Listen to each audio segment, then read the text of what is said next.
Quand j'ai vu de quoi était capable ChatGPT pour la première fois fin 2022, j'ai immédiatement compris que cet outil allait avoir un impact énorme pour tous les business. Et je suppose que vous aussi. On ne va pas se mentir, la rédaction d'articles à vocation vraiment 100% SEO n'est pas une activité très stimulante. Alors, comment est-ce qu'on passe de ce premier prompt qui nous a tous bluffés à des dizaines d'articles sur votre blog générés automatiquement grâce à l'intelligence artificielle? C'est le sujet de la vidéo du jour. Bonjour à tous, moi c'est Mathéo de l'agence Build.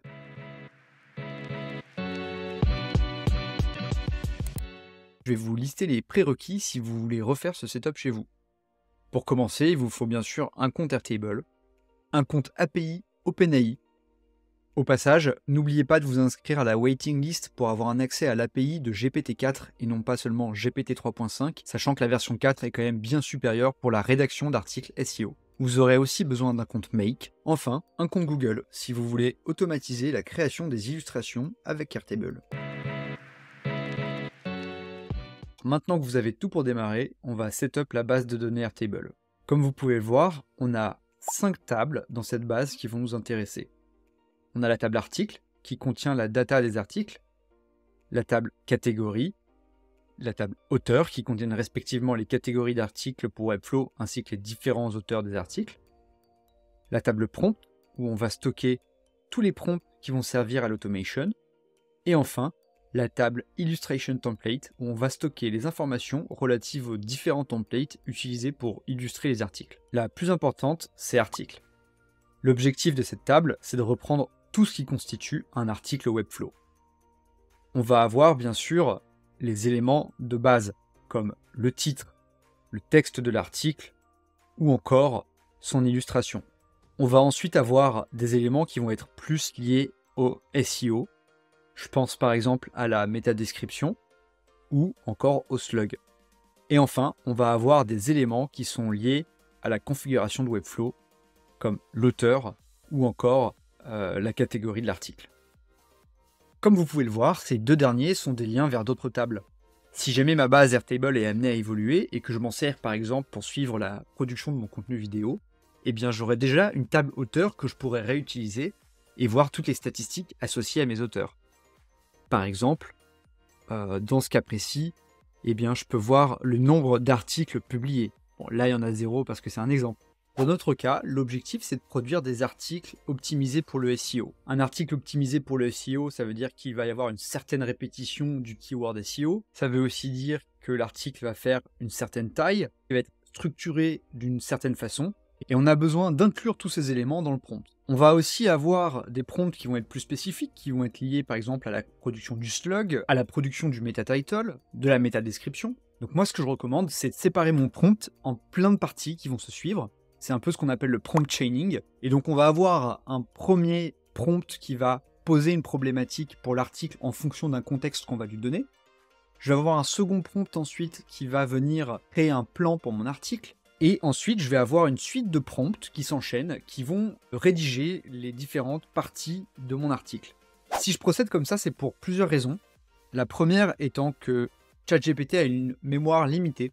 Donc si jamais vous lui donnez tout à faire d'un coup, avec la mémoire qu'il a, le nombre de tokens limités qu'il a, ça va pas être possible. Il va finir par oublier les instructions que vous lui avez données à la base. Le deuxième argument pour procéder comme ça, c'est que si jamais il y a une erreur à un moment dans le prompt qui fait que vous obtenez un résultat sous-optimal, vous allez pouvoir plus facilement le modifier.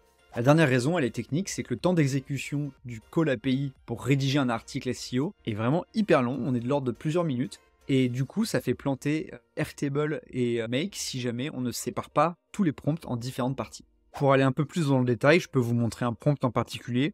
Ce que je fais, c'est que je répète à chaque fois les instructions qui sont relatives à un article SEO, puis ensuite je lui donne sa tâche spécifique pour ce prompt-là. Donc là c'était le prompt pour la métadescription.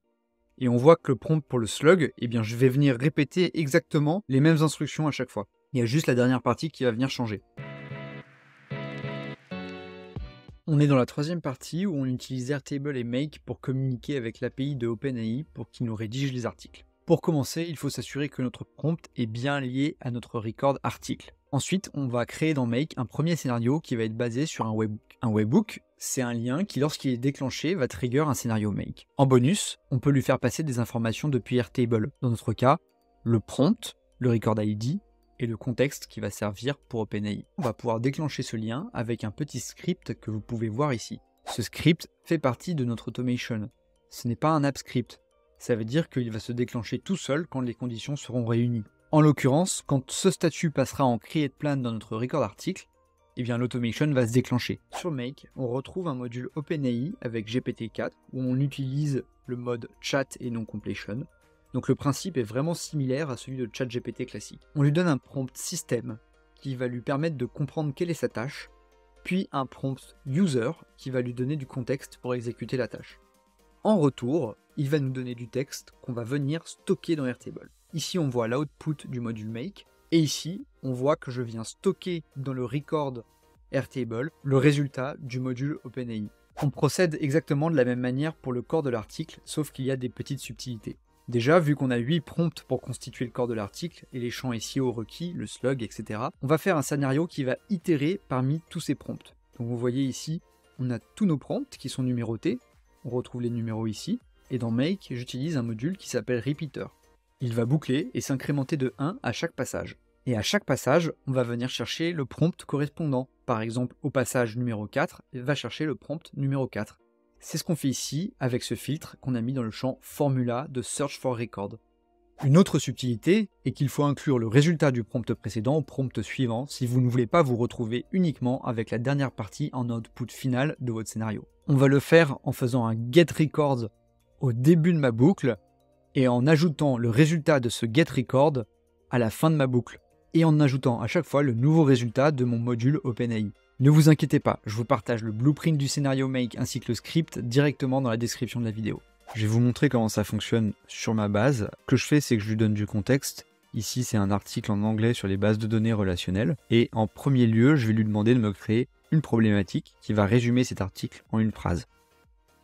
C'est cette problématique qui va me servir de base pour la rédaction de l'article SEO. Je passe le statut pour lui indiquer de bien déclencher la première automation qui va créer la problématique. Voilà, donc on voit que la problématique est ici et il a bien compris a priori le sens de l'article. Comme vous pouvez le voir, on a un passage en createPlan ici, donc ça va s'enchaîner automatiquement dès qu'une a terminé pour pouvoir lancer la seconde. Si on passe sur Make, on voit ici que le scénario est bien en train de tourner. Et si on retourne dans mon record, on voit que le plan a été correctement rédigé. Maintenant qu'on a tous les éléments pour créer l'article, on va demander à l'API de le rédiger. Alors c'est des automations qui mettent un peu de temps puisque, comme je vous le disais, l'API GPT, surtout dans sa version 4, est vraiment très lente. Vous pouvez le voir hein, même sur ChatGPT en ligne, c'est très long à répondre. Après, aujourd'hui, c'est un peu le prix à payer entre guillemets pour bénéficier du modèle qui est quand même le plus performant. Là, on est à la mi-mai 2023 et il y a d'autres modèles qui sont en train d'arriver qui, je pense, vont pouvoir bientôt rattraper GPT. Surtout, on se parle de modèles qui sont moins chers et qui vont bientôt être plus performants, notamment en termes de rapidité. L'avantage de procéder comme ça avec un système qui est vraiment modulaire, eh bien, c'est qu'on va pouvoir changer de fournisseur d'intelligence artificielle dès qu'il y aura des concurrents plus efficaces qui seront disponibles.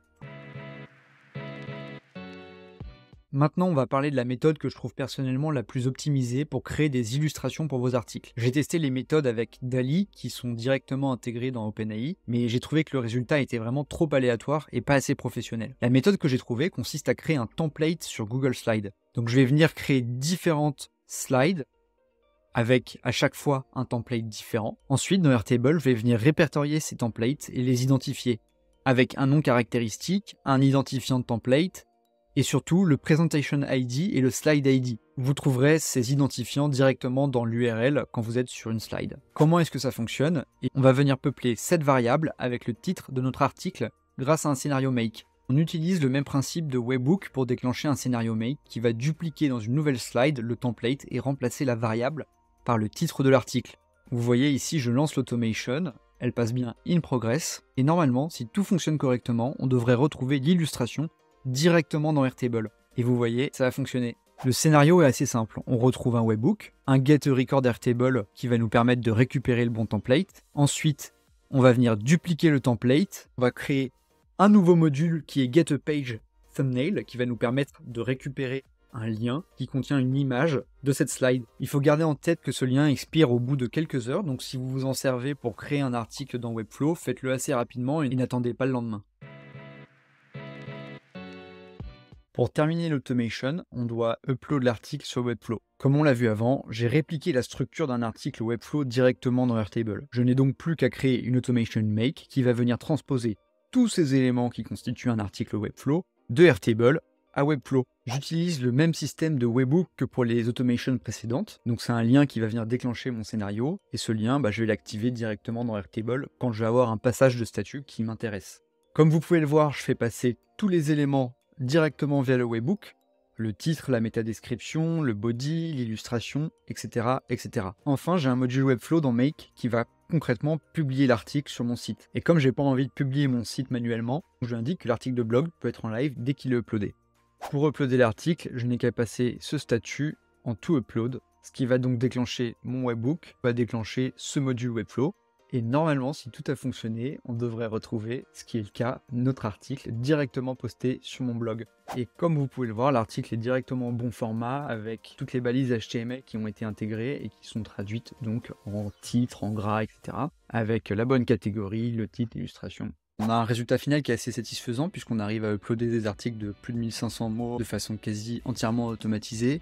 On pourrait aller encore un peu plus loin en ajoutant par exemple des illustrations à l'intérieur de l'article. C'est peut-être quelque chose que j'ajouterai à mon process dans le futur. Pour l'instant, c'est une méthode qui fonctionne assez bien de mon côté puisque j'ai de bons résultats en SEO grâce à ça. En tout cas, n'hésitez pas à commenter si vous avez la moindre question, j'y répondrai avec plaisir. Et on se retrouve bientôt pour une nouvelle vidéo.